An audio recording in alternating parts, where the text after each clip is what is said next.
Kepada pemimpin negeri ini yang diberikan amanah oleh Allah dan rakyat Indonesia, hati-hati dengan amanah ini. Ketika Anda anti kritik, ketika Anda alergi kritik, ketika Anda menjadi budak oligarki, bukan menjadi hamba Allah, dan pelayan maka hati-hati, rakyat akan tidak diopeni. Dan kasus Rempang itu pelajaran buat antum semua, wahai pemimpin. Kasus Rempang itu terlihat bahwa memang ini budak oligarki sedang bekerja, yang pada akhirnya rakyat melawan dan memberontak. Dan hati-hati, Melayu itu tidak bisa dipisahkan dengan Islam, karena orang Melayu itu kental dengan syariat Islam, kental dengan budaya Islam, dan ruh jihadnya tinggi. Assalamualaikum warahmatullahi wabarakatuh. Alhamdulillah, barakallah sobat YouTuber Pejuang Channel, baik Mimbar Tube, baik juga Anti Oligarki Channel, Salwa Channel, Syarita Channel, dan juga channel dari Kiai USM Official Channel. Ya, sobat sekalian, alhamdulillah pada kesempatan yang mulia, yang penuh berkah ini, kami silaturahmi berjumpa dengan Kiai Slamet Ma'arif, Dewan Suro PA 212. Bagaimana kabar Kiai? Alhamdulillah. Ya, luar biasa berjumpa dengan beliau ini. Ya, banyak sekali nasihat-nasihat dan juga petua-petua untuk sobat netizen semuanya. Ya, pada kali ini kita ingin membincangkan rilis dari putusan Mahkamah Agung pada tanggal 14 September, yakni kasasi Gus Nur ditolak ini Kiai. Innalillahi wa inna ilaihi rajiun. Ya, dari pandangan kuasa hukum bahkan juga masyarakat umum, yang pertama mereka semuanya memahami bahwa sidang dugaan ijazah palsu ini merupakan ya perkara yang paling besar di negeri ini. Ya, bahkan juga ramai juga di media internasional ini Kiai. Kenapa? Karena berkaitan dengan ijazah dari presiden kita, yakni ijazah Bapak Jokowi, yang hasilnya di sidang pengadilan negeri ya Surakarta yang kurang lebih 5 bulan itu Kiai. Dengan total saksi, fakta dan saksi ahli 30 orang Kiai. Ya, diminta oleh kuasa hukum, bahkan diminta oleh pengunjung agar menghadirkan ijazah asli Pak Jokowi, tidak ada yang bisa menghadirkan itu Kiai. Sampai juga JPU pun diminta untuk menghadirkan, juga tidak bisa. Kami ini hanya diberikan alat bukti ini saja oleh kepolisian. Subhanallah. Yang lain kami juga dengan kuasa hukum meminta kepada Pak Mahfud melalui media sosial, meminta kepada Puan Maharani, meminta kepada Arteria Dahlan yang sangat vokal itu ya, agar mereka menghadirkan ijazah asli dari Pak Jokowi itu. Di mana saya ambilnya? Nah gitu. Kalau di rumahnya Pak Jokowi, saya dari pengadilan tak ambil jalan kaki, dekat sekali itu Kiai. Juga tidak bisa hadir. Luar biasa. Nah, itu yang pertama yang menjadikan ya kuasa hukum ini mengatakan bahwa ini adalah sidang yang sangat lucu sekali. Bahkan ini termasuk sidang dagelan yang keempat. Nah, ini ada sidang dagelan KM 50. Ya, ada sidang dagelan IB, ada sidang dagelan Jing buang anak. Nah, ini yang keempat, ini sidang dagelan dugaan ijazah palsu. Yang kedua ini Kiai, ya vonis dari ya pengadilan negeri Surakarta yang awal BAP-nya itu ada 3. Gus Nur ini dituduh. Yang pertama melakukan penistaan terhadap ajaran Islam, yakni melakukan mubahalah. Ternyata tidak ada itu. Sehingga Gus Nur terkena berita bohong, yakni menyebarkan berita ijazah palsu Pak Jokowi. Yang kedua adalah vonisnya yakni melakukan ujaran kebencian dan penghinaan. Itu vonisnya dari tuntutan JPU 10 tahun, vonisnya 6 tahun. Nah, kita banding ke Pengadilan Tinggi Semarang. Nah, ternyata dari banding itu dijelaskan, dibuat bandingnya, akhirnya ternyata berita bohongnya itu dihilangkan. Nah, kalau berita bohong dihilangkan, berarti Gus Nur tidak ada kesalahan sama sekali. Harusnya, bukan harusnya Kiai, pasti Kiai. Sehingga terkena hanya menyebarkan ujaran kebencian dan penghinaan kepada presiden. Sedangkan kalau hanya pasal ini, maka yang melaporkan harus Presiden Jokowi. Sedangkan yang melaporkan ini sangat lucu, terbongkar di pengadilan itu tukang lapor ini ya gitu ya. Nah, jadi tidak masuk akal. Dia yang lapor, dia yang periksa juga. Nah, dia yang nuntut juga. Suka lapor Kiai. Nah, ini suka lapor berbagai macam kasus ya itu saja. Berarti ini ada udang di balik batu. Nah, maka akhirnya dilakukanlah kasasi. Nah, kasasi tentu Gus Nur wajib bebas karena tidak ada kesalahan sedikit pun. Jangankan hanya 4 tahun ini Kiai. Sambo saja yang seumur hidup itu menjadi hukuman mati jadi seumur hidup. Luar biasa Kiai ya. Istrinya Putri 50% ya. 20 tahun menjadi 10 tahun. Lah Gus Nur ini cuma 4 tahun tidak menumpahkan darah orang. Betul. Gitu loh. Tidak terbukti secara pasti di pengadilan itu ya mengedarkan berita bohong ijazah Pak Jokowi itu palsu, nggak ada karena berita hoaxnya dihapus. Nah, dari sini Kiai, menurut respon Kiai, tanggapan Kiai, apakah ini sudah adil atau sangat mendolimi sekali atau sudah betul-betul demikian takdir Allah SWT? Bagaimana ini Kiai? Ya. Baik, Ustaz Irwan Saifullah. Pertama, jazakumullah sanal jaza silaturahmi sore hari ini. Saya senang, alhamdulillah, bahagia dikunjungi antum sama sahabat-sahabat perjuangan, begitu kan, jauh-jauh dari Bekasi silaturahmi ke Depok. Mudah-mudahan Allah balas kebaikan antum hari ini dengan tambah berkah insyaallah ya. Amin. Antum sehat terus, penonton juga semuanya sehat. Baik, memang dari awal kasus ini saya sendiri memang sudah pesimistis bahwa hasilnya akan berpihak pada Gus Nur, gitu kan.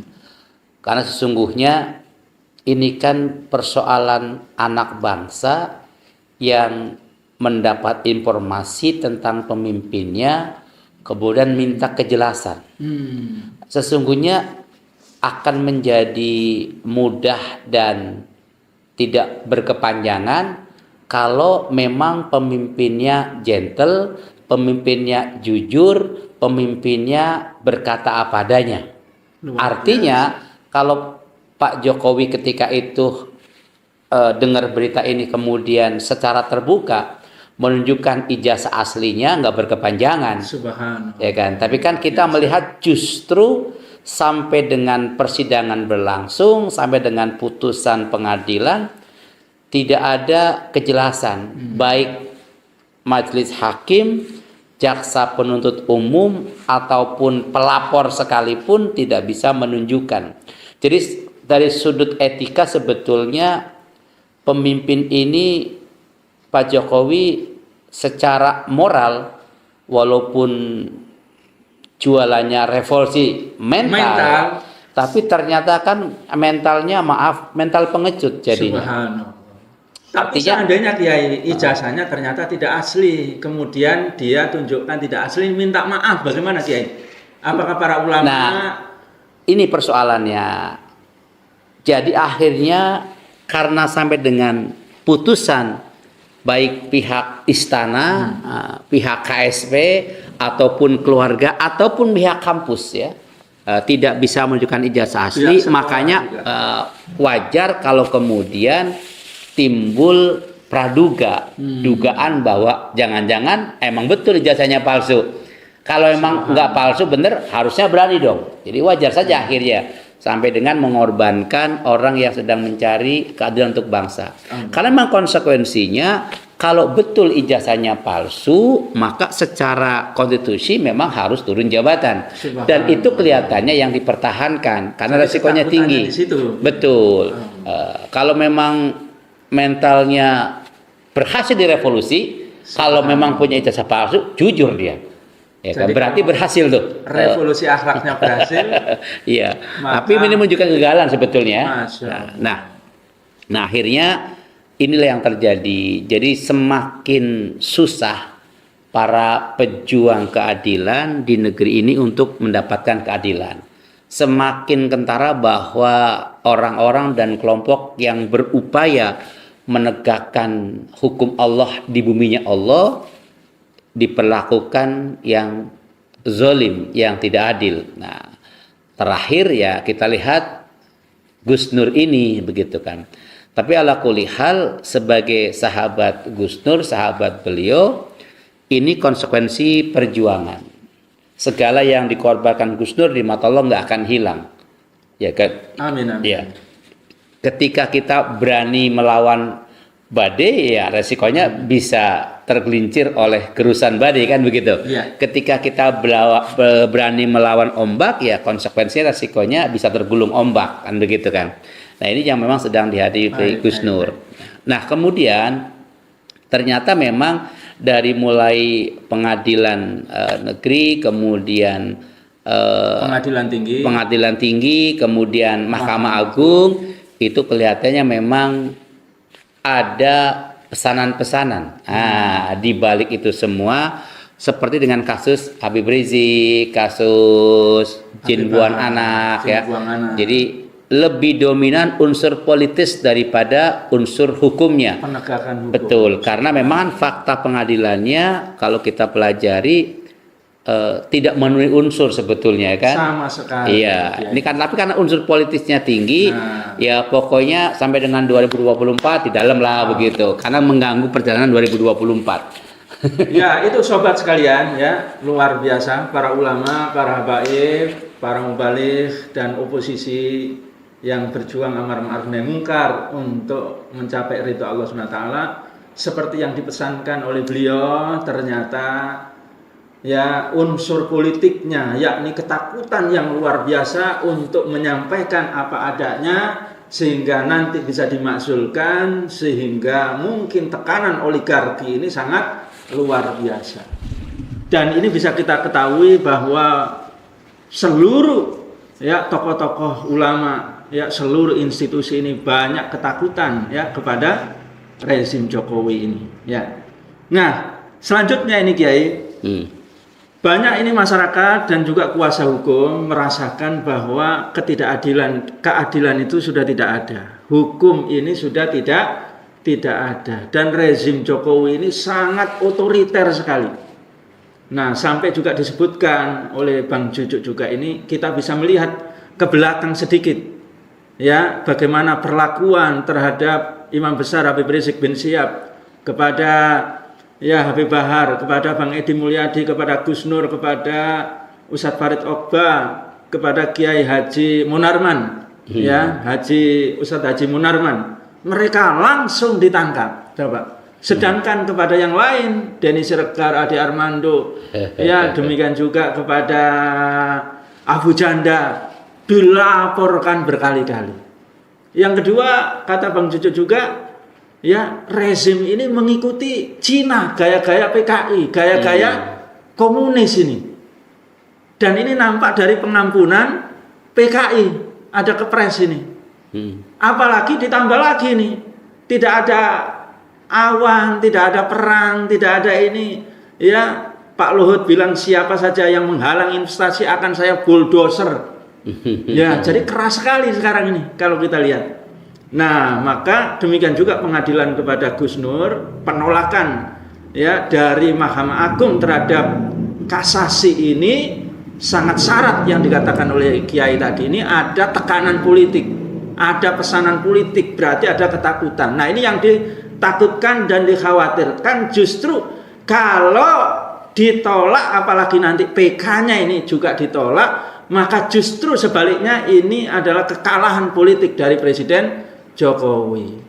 Kekalahan politik dari pihak penegak hukum. Artinya akan menjatuhkan marwah karena seperti yang dijelaskan kayak terang benderang ini. Kezolimannya, ketidakadilannya, masyarakat emak-emak saja tahu semuanya itu. Nah, sehingga ini justru mencoreng bahkan menjatuhkan marwah dari Mahkamah Agung, kejaksaan, hakim, dan juga institusi kepolisian. Nah, kalau menurut Kiai, bagaimana kalau keadaan ini terjadi terus ini ya? Ya memang kan semakin kuat bahwa rezim sekarang itu kan anti kritik, bahkan sudah sampai alergi kritik. Allah. Jadi nggak cuma Islamofobi ya, tapi ternyata anti kritik, alergi kritik. Nah, itu kemarin dibuktikan ketika rapat DPR, anggota fraksi PDIP mengungkapkan kepada BNPT bahwa masjid-masjid banyak yang kritik pemerintah.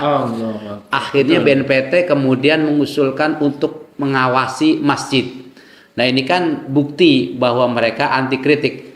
Artinya orang ketika di masjid mengkritik untuk membenarkan satu perkara, untuk menasihati saudaranya, kalau memang nggak ada masalah, yang apalagi gembar-gembor demokrasi, hal-hal yang bisa saja. Tapi justru karena khawatir dengan kritikan itu, maka efeknya akhirnya BNPT ingin ngawasin masjid, makin ngawur. Ini menunjukkan otoriter dan diktatornya mulai kelihatan belangnya. Jadi akhirnya dari anti kritik, alergi kritik, kemudian kepada otoriter, mengarah kepada diktator. Nah, ini tanda-tanda menunggu keruntuhan sebetulnya. Menunggu kehancuran. Apalagi kalau urusan tadi, urusan komunis itu saya pikir udah bukan rahasia umum. Kalau rezim ini memberi peluang ya, termasuk partai pendukungnya itu memberi peluang yang besar, memberi panggung yang besar terhadap bangkitnya komunis di Indonesia. Ini faktanya sudah luar biasa. Saya pikir sudah sering diekspos di berbagai media. Termasuk upaya ketika ingin melahirkan undang-undang HIP itu ya kan, kemudian merubah Pancasila, kemudian sebagainya, itu kan memang betul-betul menunjukkan bahwa kekuasaan bukan di tangan rakyat, tapi di tangan oligarki. Nah, oligarki itu mencekram kekuasaan di tangan ketua partai. Jadi sekarang negara ini tergantung 10 orang yaitu ketua partai. Ini kan kacau urusan ya. Arah negeri yang jutaan ratusan juta manusia di Indonesia itu hanya ditentukan nasibnya oleh 10 orang pimpinan partai gitu kan. Ini yang sangat memprihatinkan di negeri ini. Makanya tidak baik-baik saja negeri ini, ya semakin tidak baik-baik saja sebetulnya. Nah, kemudian muncul Kepres nomor 17 gitu kan. Secara etika sebetulnya sangat tidak layak dalam kondisi seperti ini mengeluarkan Kepres itu, karena kita sama paham walaupun masih ditutup-tutupi ya kan tentang secara resmi negara mengakui kesalahannya dalam pasal itu, tapi dari butir-butir pasalnya itu mengarah ke sana. Karena kebetulan TAP MPR-nya belum dicabut, ya kan. Kalau TAP MPR-nya dicabut, jadi bahaya. Tapi arahnya kan kelihatannya ke sana. Nah, oleh karenanya gini Ustadz, yang terpenting buat kita ini, umat Islam harus sadar bahwa ini nggak bisa dibiarkan, ya. Makanya umat Islam terus berdakwah, terus berikan pemahaman kepada umat, dan nggak pernah berhenti istiqomah untuk menasehati amar ma'ruf nahi mungkar. Nah, kalau ada teman yang berjuang seperti Gus Nur dan lain sebagainya, ya kita mestinya mendoakan supaya Gus Nur sabar, keluarganya diberikan kesabaran, dan sama musliman seperti anggota tubuh, Ustaz. Kalau ada yang sakit di kaki, ya kita ikut sakit. Nah, mestinya sahabat-sahabat semua Gus Nur juga nggak sekedar mendoakan, udah bagus antum mendoakan, tapi antum buat bantu juga. Bagaimanapun beliau punya santri, punya pesantren, punya keluarga yang mesti dihidupi, ya kan. Nah, kita ayo bersama-sama bantu beliau semampu kita, ya kan, untuk pesantren tahfiznya tetap berjalan, anak istrinya bisa makan gitu kan, Allah. ya kan. Gus Nurnya udah sabar, Gus Nurnya insya Allah istiqomah. Amin, amin. Tinggal kitanya bagaimana ngebantu beliau. Allah. Nah, kemudian jangan sampai kemudian kita salah pilih lagi, itu yang terpenting. Jadi, Allah. ya, yang model begini jadikan pelajaran. Allah. Ya calonnya maupun partainya sudahlah, gitu kan. Ya, sobat sekalian, luar biasa pencerahan beliau, nasihat beliau, daging semuanya ini ya. Kita closing statement sekarang ya. Kalau saya simpulkan dari beliau, yang pertama nasihat untuk Pak Jokowi, sebelum malaikat maut mencabut nyawa, hendaklah bertobat. Kenapa? Karena sudah sangat gamblang yang dijelaskan oleh beliau. Ya, bagaimana negeri ini yang diminta oleh Gus Nur, para ulama yang lain sebetulnya ditegakkan keadilan, ya, diurus dengan yang benar. Jangan sampai membuat kebijakan yang menindas rakyat, apalagi bertentangan dengan aturan-aturan Allah SWT, ya. Dan juga jangan menangkapi para ulama, bebaskan Gus Nur. Nah, dan juga ulama-ulama yang lain. Kenapa? Karena Rasulullah SAW berpesan, ya, tidak boleh kita itu memusuhi para ulama yang pewaris Nabi. Bahkan Imam Ibnu Asyakir menegaskan, ya, anna luhumal ulama masmumah. Ya, sesungguhnya daging ulama itu adalah beracun. Racun itu kalau diminum, Kiai, tidak langsung mati, Kiai. Bertahap. Kejet-kejet terus. KM 50 kan gitu. Berjalan terus gitu ya? Iya. Jadi kejet-kejet terus dulu, Kiai. Gitu. Allah SWT menyiksa dulu. Kejang dulu ya. Sampai baru mati. Lah sekarang sudah ditunjukkan oleh Allah bagaimana oligarki ini luar biasa biadabnya, sudah kaya ini. Jadi ini sudah ditunjukkan oleh Allah SWT bagaimana negara ini sudah dijual oleh rezim Jokowi, ya. Demikian juga sudah oligarki sudah kaya, sudah menguasai banyak hal, masih kurang saja. Dan rezim ini ternyata masih menghamba, masih melayani oligarki, justru sebaliknya menindas rakyat. Demikian juga korupsi sangat luar biasa. Demikian juga bagaimana skandal 303, ya, skandal 349 triliun. Bagaimana juga skandal yang terbaru 300 triliun di Taspen. Iya. Luar biasa. Apalagi yang kemarin itu ada, ya, di Wadas. Ada juga sekarang skandal dari Rempan. Semuanya ini sesungguhnya, ya, telah menggerogoti bahkan menghinakan rezim sesungguhnya.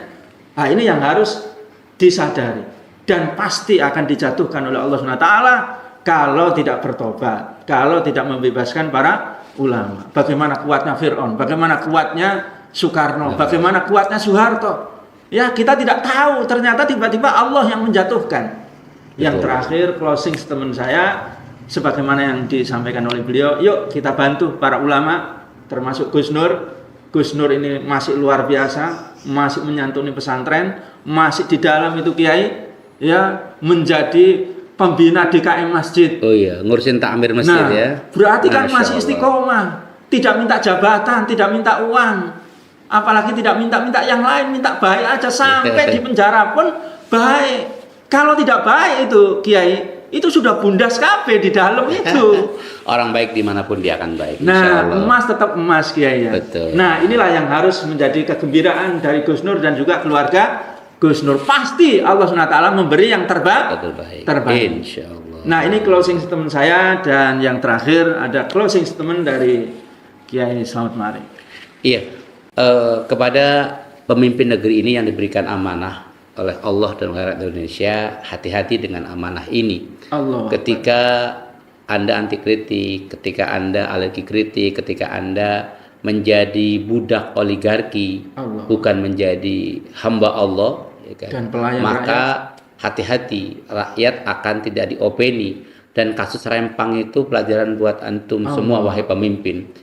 Kasus Rempang itu terlihat bahwa memang ini budak oligarki sedang bekerja, yang pada akhirnya rakyat melawan dan memberontak. Dan hati-hati, Melayu itu tidak bisa dipisahkan dengan Islam, karena orang Melayu itu kental dengan syariat Islam, kental dengan budaya Islam, dan ruh jihadnya tinggi. Artinya jangan sampai kebencian terhadap kampung-kampung yang ada di Rempang yang berasal dari Melayu, di mana banyak umat Islamnya, karena tekanan dari oligarki ingin diusir dari negerinya sendiri yang sudah ratusan tahun tinggal, terkesan bahwa akan mengarah kepada pengusiran umat Islam. Hati-hati, Singapurisasi, begitu. Iya, ini mengarahnya ke sana. Ini sudah banyak yang memberikan analisis. Sebetulnya yang diincar bukan Melayunya, tapi Islamnya.